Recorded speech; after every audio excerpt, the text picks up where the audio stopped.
नमस्कार जी। आज मैं पुनः उपस्थित हूँ श्री विद्या उपदेश के 8वें भाग के साथ। और आज की जो हमारी नित्या हैं उनका नाम है नित्य क्लिन्ना। तो सर्वप्रथम ध्यान करेंगे, उसके पश्चात आगे की बात करेंगे। अरुणा भारुणा कल्पाम अरुणा शूकधारिणीं अरुणा श्रृंगोलेपां तां चारुस्मेर मुखाम्बुजां नेत्रतयोल सद्वक्त्रां भाले घर्मांब मौक्तिकै विराजमानां मंदारल सदर्धेन्दु शेखरां चतुर्भि बाहुभि पाशम अंकुश पानपात्रकम अभयं विभृतिं पद्मं मध्यासीना मदालसम। ये लाल रेशमी वस्त्र धारण की हैं, रक्त चंदन से विलेपित हैं, कमल के समान और मंद मंद मुस्काते हुए इनका सुंदर मुख कमल है। 3 नेत्रों से शोभायमान है। मस्तक पर मंदार का किरीट और द्वितीया का चांद है। 4 भुजाओं में क्रमशः पाश, अंकुश, पानपात्र और अभय मुद्रा है। कमल फूल के मध्य में ये बैठी हैं और मद्यपान से आलस्य युक्त इनका शरीर है। ये था माँ नित्य क्लिन्ना का ध्यान। देखो जी,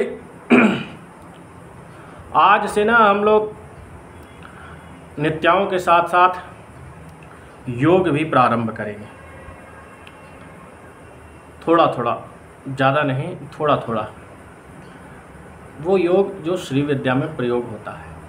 देखो, एक बड़ी बात बताऊं आपको कि दक्षिणामूर्ति ने यहाँ तक कहा है कि जो व्यक्ति अपने शरीर के मर्म स्थानों पे अपने प्राणों का संचयन कर सकता है उसे पर काया प्रवेश की सिद्धि प्राप्त होती है। क्या होती है? पर काया प्रवेश की सिद्धि प्राप्त होती है। बहुत लोग जानते भी होंगे और बहुत लोग नहीं भी जानते होंगे पर काया प्रवेश क्या है।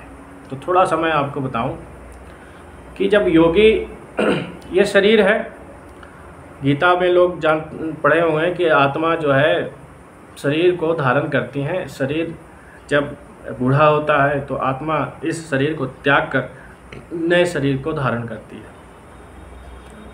तो ये प्रोसेस है प्राकृतिक तौर पे।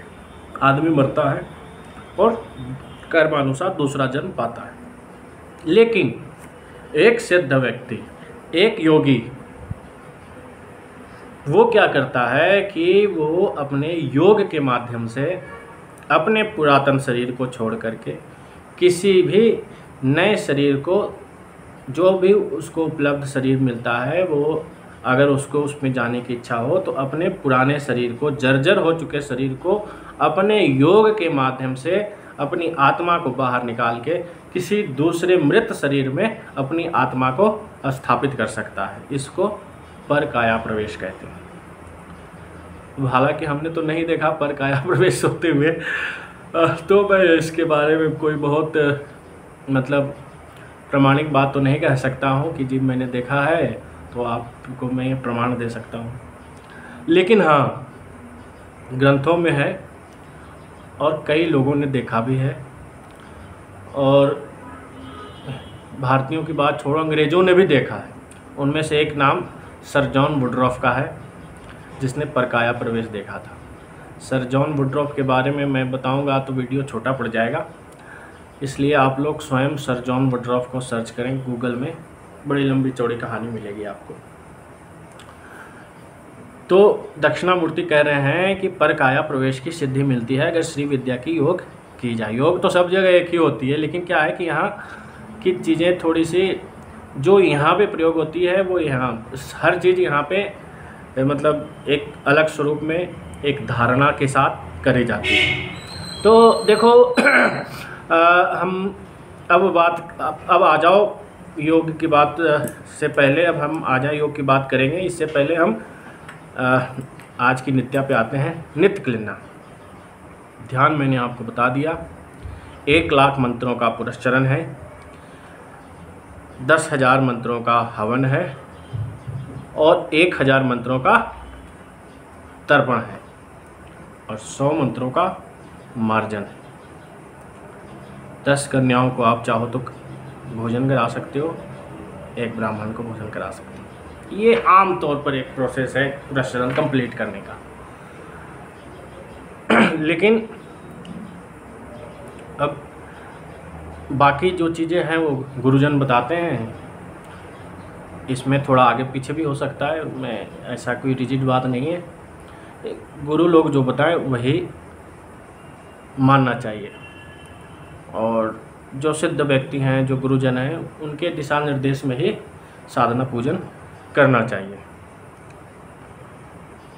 तो देखो इनका यंत्र भी ना बड़ा आसान सा यंत्र है, बहुत ही सरल यंत्र है माँ नित्य क्लिन्ना का यंत्र। एक त्रिकोण है, त्रिकोण पे वृत्त है, वृत्त पे अष्टदल है और 2 भूपुर हैं। आमतौर पे आपने किसी भी यंत्र में 4 भूपुर देखे होंगे, मतलब 4 दरवाजे देखे होंगे, लेकिन क्या है यहाँ पे 2 ही दरवाजे। अब इनकी शक्तियों के बारे में मैं बता दूं आपको। जो त्रिकोण में इनको घेर के रखती हैं उनका नाम है क्षोभिनी, मोहिनी, लीला। ये 3 शक्तियाँ त्रिकोण में हैं, मध्य में ये माँ नित्य क्लिन्ना होती हैं। उसके बाद अष्टदल कमल में नित्या, निरंजना, क्लिन्ना, क्लेदनी, मदनातुरा, मदद्रवा, द्रावणी और विधाना, ये 8 शक्तियाँ इनको अष्टदल कमल में होती हैं। 10 दिक्पाल की जगह पे इनके यहाँ होती हैं मदाविला, मंगला, मनमार्था, मनस्विनी, मोहा, मोदा, मानवई, माया, मंदा और मनोवती, ये इनकी शक्तियाँ हैं। इन सब का स्वरूप माँ नित्य क्लिन्ना के समान ही होता है। सब मदमत्त लाल नेत्रों वाली होती हैं, सभी लाल रंग की होती हैं, सभी 4 भुजाओं वाली होती हैं, सबके पास समान आयुध होते हैं। तो इनका मतलब, कहने का मतलब यह है कि इन सब की पूजा करनी होती है और आपको मंत्र का जाप करना है। 1 लाख मंत्र, 11 अक्षरों का ही मंत्र है, कोई विशेष मंत्र नहीं है। और सबसे मज़े की बात यह है कि इनके सिर्फ मंत्र के जाप करने से सौंदर्य की वृद्धि हो जाती है। अब वैसे तो आजकल सौंदर्य की वृद्धि सबको चाहिए, लेकिन स्त्रियों के लिए खास करके मैं बता रहा हूँ कि इनकी जो है माला करने से, इनका पुरस्चरण करने से सौंदर्य सब बढ़ जाता है। व्यक्ति जो है कम उम्र का दिखने लगता है और स्किन पे चमक आ जाती है। कहने का मतलब यह है आकर्षण बढ़ जाता है इनकी साधना से। सभी स्त्रियों का जो भी करेगा सबका, पुरुषों का भी बढ़ेगा, ऐसा नहीं है कि पुरुषों का नहीं बढ़ेगा, पुरुषों का भी बढ़ेगा। लेकिन क्या है कि अब सौंदर्य तो स्त्रियों की चीज़ है, तो स्त्रियों को मैंने कहा इसलिए। देखो इनके ना कई प्रयोग हैं, इनके हवन के अलग प्रयोग हैं, इनके तर्पण के अलग प्रयोग हैं और इनके यंत्र के अलग प्रयोग हैं। देखो सबसे जो मुख्य प्रयोग है माँ नित्य क्लिन्ना का, वो है कुमारी में जो है इनका आवेश, इनकी शक्तियों का आवेश कराया जाता है। हालांकि ये प्रयोग मतलब मुझे ठीक नहीं लगता, लेकिन अब मान लो बहुत विपत्ति आ जाए तो बात अलग है, तो कुछ भी किया जा सकता है विपत्ति के समय। तो देखो मैं बताता हूँ कि इसमें होता क्या है। किसी कुमारी कन्या को इनका स्वरूप मान के पूजा जाता है, फिर उसमें जो है इनकी शक्ति का आवेश कराया जाता है, और जब माँ की शक्ति का आवेश हो जाए तो आप इनसे भूत भविष्य वर्तमान अपनी समस्याओं का समाधान सब कुछ पूछ सकते हैं और निवारण पा सकते हैं। हालांकि ये कन्या के लिए थोड़ा खतरनाक हो सकता है, तो इसलिए मैं इस प्रयोग के मतलब पक्ष में नहीं हूँ जब तक कि घोर विपत्ति ना आए। तो वैसे ये मेरा अपना विचार है, ज़रूरी नहीं कि आप भी सहमत हो। तो ये इनका एक प्रयोग था कि कुमारी में शक्ति का आवेश कराया जाता है। देखो इनके जो पुरस्चरण हो गया आपका, उनका बड़ा आसान सा है। महुआ के फूलों को त्रिमधुर, मतलब दूध, घी और शहद को मिक्स करो और उससे उसको फूलों में मिला दो। त्रिमधुर से और महुआ के फूल से आहुति दे लो तो इनका काम हो जाता है। आपको कुछ भी विशेष अधिक आवश्यकता नहीं पड़ती। इनके कई प्रयोग हैं हवन के, तो मैं आपको हवन का कुछ प्रयोग बताता हूँ। लाल कमल के फूल, मतलब ये आप महुआ के पुष्प से कर लो, उसके बाद मतलब पुरस्चरण होने के पश्चात जो है इस प्रयोग किए जाते हैं। कमल के फूल से हवन करोगे तो धन धान की समृद्धि होगी, और कमल के जो छोटा स्वरूप है कुमुदनी, उससे हवन करोगे तो स्त्रियां वशीभूत होती हैं। कनेल के जो पीले पुष्प हैं उसका अगर प्रयोग हवन करें त्रिमधुर में से सिक्त करके, तो ये राजा वश में होते हैं, शत्रुओं का स्तंभन होता है, स्वर्ण की प्राप्ति होती है। वहीं अगर लाल कनेल का हवन करें तो स्त्री राजा मनुष्य सब वशीभूत होते हैं, और मनुष्य को इच्छित सवारी प्राप्त होती है। सवारी मतलब गाड़ी घोड़ा, और व्यापार में भी वांछित सिद्धि मिलती है। तो इसके बहुत से प्रयोग हैं, ये तो हवन का थोड़ा छोटा सा प्रयोग मैंने बताया था। इसमें सबसे विशेष और सबसे जो प्रयोग है वो है मारन का प्रयोग, और बड़े आसान तरीके से मारन का प्रयोग है जो नित्य क्लिन्ना का है। तो इसलिए अब मैं इससे आगे बढ़ता हूँ। ये सब चीज़ तो बताने की नहीं होती, न बताई जाती किसी को। अब आ जाओ तर्पण पे। नारियल के पानी से अगर तर्पण करते हो तो जो है उच्च उच्च पदों पे बैठी हुई स्त्रियां वशीभूत होती हैं। कस्तूरी में, जल में कस्तूरी मिला के करोगे तो सभी मनुष्य वश में होते हैं। मतलब वशीकरण का बहुत अच्छा प्रयोग है इसमें। राजा तक को वशीभूत किया जा सकता है खाली तर्पण करने मात्र से, और वो भी कोई विशेष चीज़ की आवश्यकता नहीं है। पानी में कुछ चीज़ मिलाओ जो उनकी आवश्यकता है और उससे तर्पण कर दो, बस हो गया काम। अब उसके अलावा आ जाओ जी यंत्र का प्रयोग। यंत्र का प्रयोग मैंने आपको बताया, एक तो सबसे पहले तो है यंत्र जो है स्थापित कराया जाता है कुमारी में शक्ति का आवेश कराने के लिए। उसके अलावा वाद विजय पे, शत्रु स्तंभन पे, वैरी को रोगी करने के लिए, नगर की रक्षा के लिए,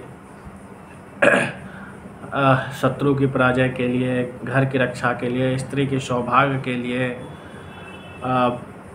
जो जिन स्त्रियों को संतान नहीं उनकी संतानोत्पत्ति के लिए। मान लो पति पत्नी में वैर हो गया है तो पति पत्नी में मेल कराने के लिए ये सब यंत्र बनते हैं और इसका प्रयोग होता है। तो हर चीज़ का अपना तरीका है, और ये जो काम प्रयोग हैं ये गुरुजन परीक्षा करके किसी को देते हैं, और गुरुओं का ही विशेषाधिकार है। अब इससे ज़्यादा मैं नहीं बताऊंगा, मैं सिर्फ पूजन सिखाऊंगा, कोई विशेष प्रयोग नहीं। प्रयोग मैं इसलिए बता रहा हूँ कि लोगों को थोड़ा जानकारी हो, इन्फॉर्मेशन मिले कि हाँ ऐसी कोई चीज़ होती है। तो जी अब आ जाओ आप योग पे। जैसा कि मैंने आपको बताया कि दक्षिणामूर्ति ने कहा है कि जो व्यक्ति अपने 20 मर्म स्थानों पे प्राणों का संचय कर सकता है वो परकाया प्रवेश की सिद्धि प्राप्त कर सकता है। परकाया प्रवेश की सिद्धि क्या है ये मैंने आपको बता दिया। अब आ जाओ जी, देखो इसमें योग में बहुत सारी चीज़ें हैं, जैसे आसन, ध्यान, मुद्रा, प्राणायाम, प्राण, वायु, श्वास, प्रश्वास, बहुत सारी चीज़ें हैं। तो हम जो है थोड़ा थोड़ा इसको लेके चलेंगे, और सिर्फ इतना ही योग लेके चलेंगे जिसका प्रयोग श्री विद्या में हो। श्री विद्या से बाहर की एक भी चीज़ हम यहाँ डिस्कस नहीं करेंगे। तो देखो कहा गया है कि मूलाधार से उत्पन्न वायु का नाम प्राण है। कहाँ से उत्पन्न वायु का नाम प्राण है? मूलाधार से उत्पन्न वायु का नाम प्राण है। अब और ये प्राण 5 प्रकार के होते हैं। आज बड़ा अच्छा एक हमारे मित्र कह लो या उम्र में हमारे से बड़े हैं तो बड़े भाई कह लो, उन्होंने एक बड़ा अच्छा लेख लिखा है प्राणों पे, प्राणवायु पे। तो आज मैंने इसलिए उसको ही यहाँ पे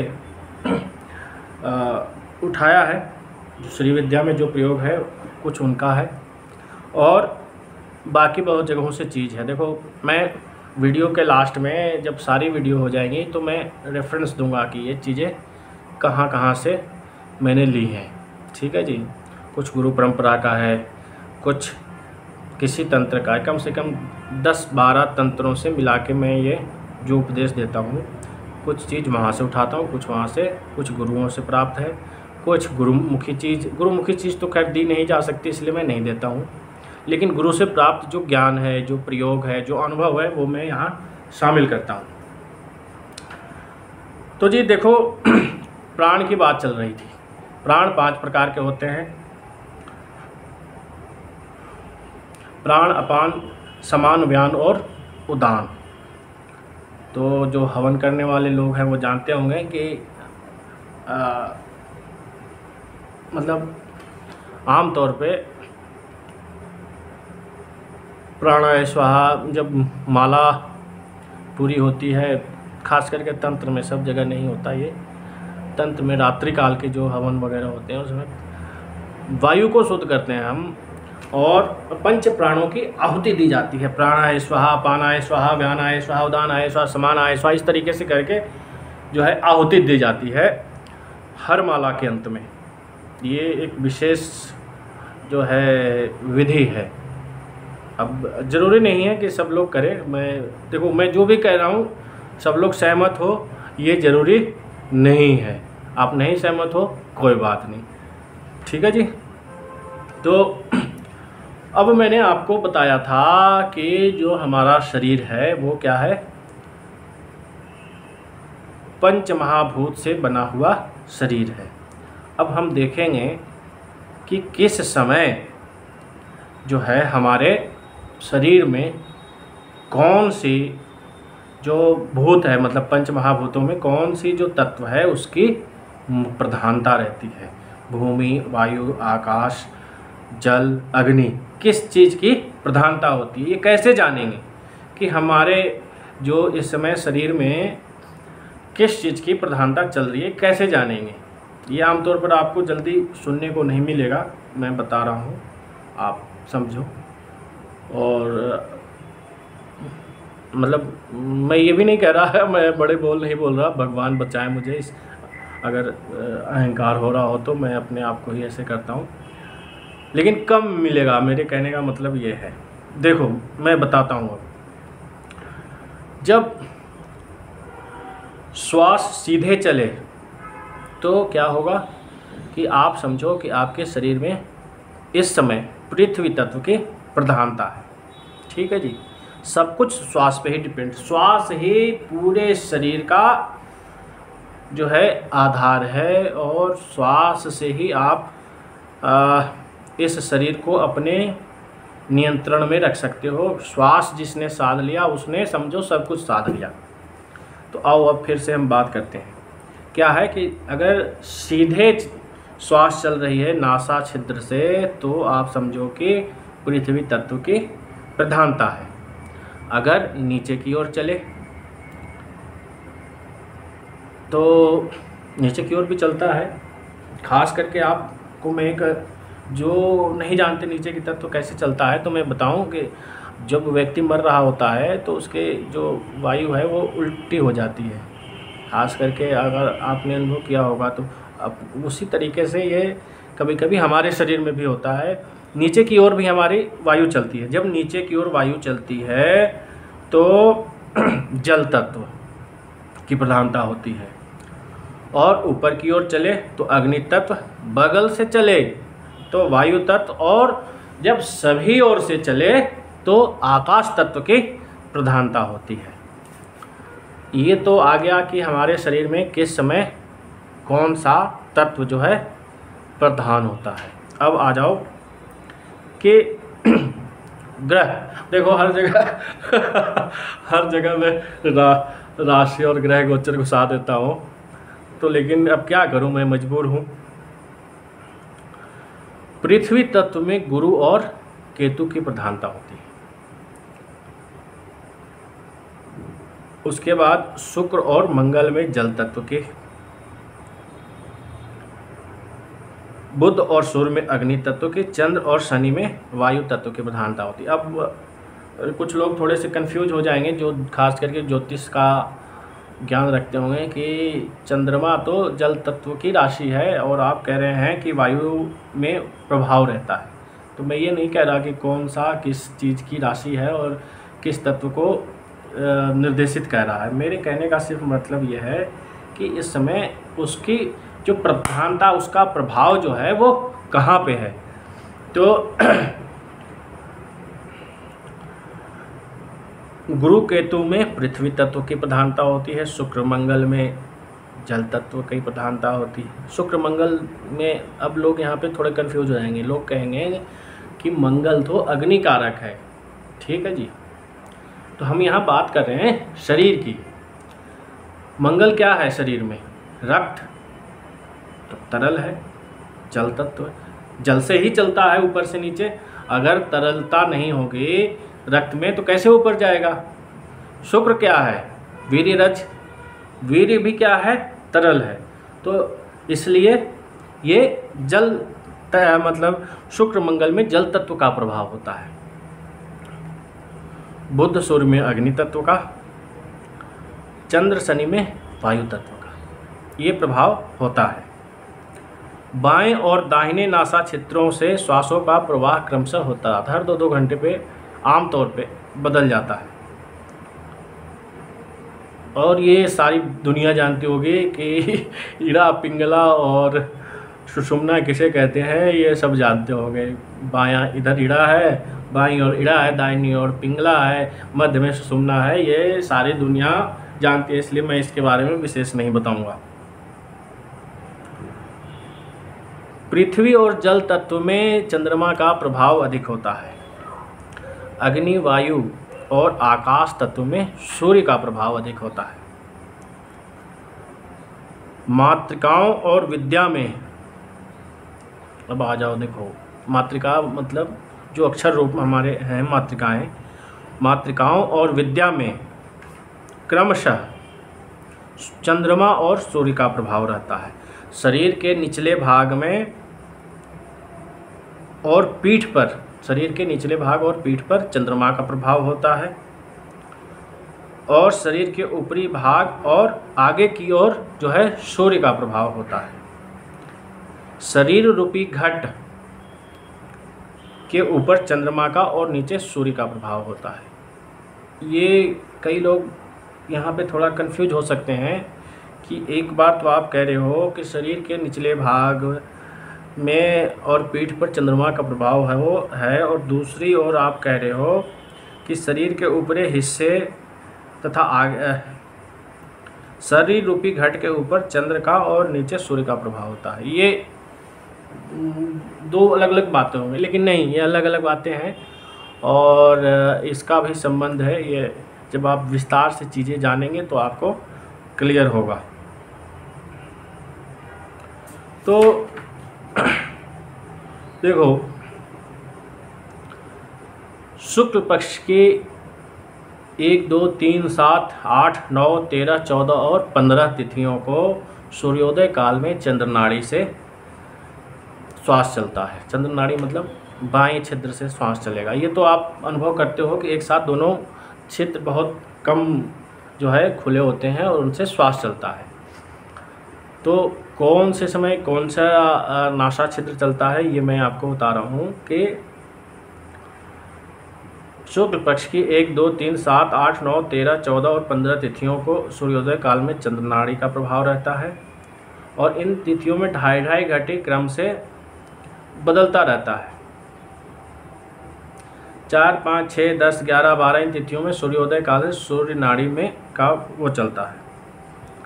अब देखो, शुरुआत हम श्री विद्या में करते हैं इन चीज़ों का, इसको कनेक्ट करते हैं इस योग को। सर्वप्रथम आ जाओ, सबसे पहले क्या होता है श्री विद्या में? साधना में आने से पहले सबसे पहले क्या होता है? कोई भी गुरु जो है आपको मंत्र देते हैं। तो दीक्षा काल में देखो, दीक्षा काल में गुरु और शिष्य दोनों की जो श्वास है वो वाम नाड़ी से होना चाहिए, तभी आपको क्या होगा, सफलता प्राप्त होगी। शून्य काल और राहु काल वगैरह में मंत्र का उपदेश नहीं किया जाता है। देखो 360 श्वासों की एक नाड़ी होती है, उसके 60 दिन पूर्ण होने पर दूसरा दिन, उससे 60 दिन पूर्ण होने पर दूसरा दिन प्रारंभ होता है। ऐसा क्रम बार बार चलता है। एक दिन में मनुष्य 21,600 बार श्वास लेता है। आमतौर पे योगी और भोगी दोनों के लिए ये अलग अलग भी हो सकते हैं, लेकिन ये आमतौर पे है, एवरेज जिसकी बात करी जाती है। तो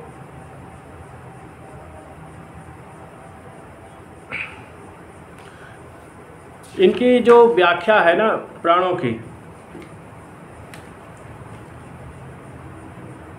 ये हमारी नित्या से लेकर के ललिता तक।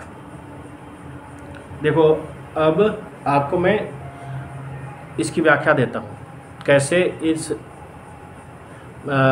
जो हमारी 21,600 श्वास जो चलते हैं वो किस किस तरीके से और किस मंडल का कौन सा श्वास है। देखो काल नित्या का श्वास जो है 20,736 श्वास है। पूर्ण मंडल का श्वास जो है 576 है। तीनों संध्याओं का श्वास जो है 61 है। अहोरात्र श्वास 60 है। 12 राशियों के श्वास 12 हैं। नवग्रह के श्वास 9 हैं। पंचभूतों के श्वास 5 है। विसर्ग युक्त मातृकाओं के श्वास 50 हैं। और श्री चक्र के संज्ञाओं के श्वास जो हैं क्या है 91। ठीक, हम श्री चक्र की बात कर रहे हैं। तो व्यक्ति हर दिन में जो 91 श्वास लेता है वो क्या है, श्री चक्र का श्वास है। उसको कैसे कहाँ कनेक्ट करना है वो धीरे धीरे आगे के वीडियो उसमें आता रहेगा। लेकिन जो आप प्रतिदिन 21,600 श्वास लेते हैं उसमें आप जो है 91 श्वास जो है श्री विद्या की श्वास है, श्री चक्र का श्वास है, श्री चक्र की संज्ञा है। अब ललिता जो है 9 प्रकार से पूरे 21,600 श्वासों में सर्वात्म रूप में व्याप्त रहती है। कैसे, ये देखो 50 मातृकाओं के योग से 432 आवृत्ति जप करोगे तो 21,600 श्वास होगा। 5 भूतात्म वर्णों से 4320 आवृत्ति जाप से 21,600 श्वास होगा। 9 नाथात्मक वर्णों से 2400 आवृत्ति अगर करी जाए तो 21,600 होगा। 36 तत्वात्मक वर्णों से अगर 600 आवृत्ति की जाए तो 21,600 होगा। मैं कहने का मतलब ये है कि आपकी जितनी श्वास है प्रतिदिन की वो सब की सब श्री विद्या से कनेक्ट होती है, ललिता से कनेक्ट होती है। अब कैसे, ये मैं धीरे धीरे मतलब थोड़ा थोड़ा सभी वीडियो में बताता रहूँगा। अब चूँकि हमारा उद्देश्य श्री विद्या है, योग नहीं है, इसलिए हम श्री विद्या की बात करेंगे और श्री विद्या में जो चीज़ें हैं उसको आगे बढ़ाते चलेंगे। तो धीरे धीरे और चीज़ें मैं हर बार 10 मिनट का जो है ये इसमें शामिल करूँगा श्री विद्या के योग को। तो आप लोग धीरे धीरे जानते जाएंगे कि ये कैसे कनेक्ट होता है, किस तरीके से श्री विद्या में योग है। तब तक के लिए अब अगली वीडियो जो है हमारे पीताम्बर आपीठ भूमिया खेड़ा आश्रम पे बनेगी। और आप सब लोग जो हैं 28 तारीख को माँ का प्राकट्य उत्सव है, उसमें आमंत्रित हैं। और पुनः 5 तारीख को विशाल भंडारा आयोजित किया जा रहा है, उसमें भी आमंत्रित हैं। अब मैं विदा लेना चाहूँगा। वीडियो काफ़ी बड़ी हो गई है, आधे घंटे की हो गई है, आधे घंटे से ज़्यादा ही हो गए हैं, तो मैं विदा लेना चाहूँगा। श्री मात्रे नमः। जय माँ। नमस्कार। धन्यवाद।